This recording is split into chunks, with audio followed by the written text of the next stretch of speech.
The first line of defense in any storm coming off the Gulf of Mexico, the dune system along our coastal communities. Making sure those dunes are there when we need them is everyone's responsibility. As WKRG News 5's Debbie Williams reports today, the next generation got a hands-on lesson in what that means.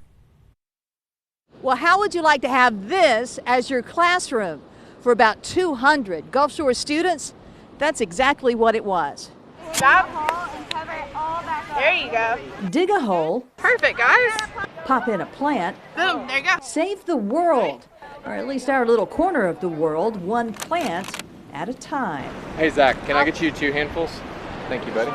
It's been great as an educator to see our students take ownership of where they live. Did they teach you about dunes and everything? Yeah. While we're planting these? Yep. 150 fifth graders are doing the planning. Once you get the hang of it, it's pretty easy. Another 30 middle and high schoolers showing them how. We're basically planting these about 18 inches away from each other. Around 3,000 sea oats will be planted by the students in and around hundreds of old Christmas trees near the State Park Pier. That will also help build the dune system.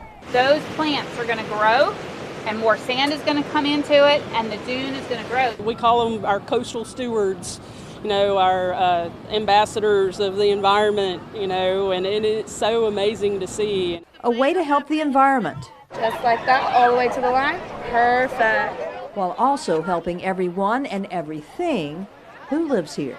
On the Baldwin County beat in Gulf Shore's Debbie Williams, WKRG News 5.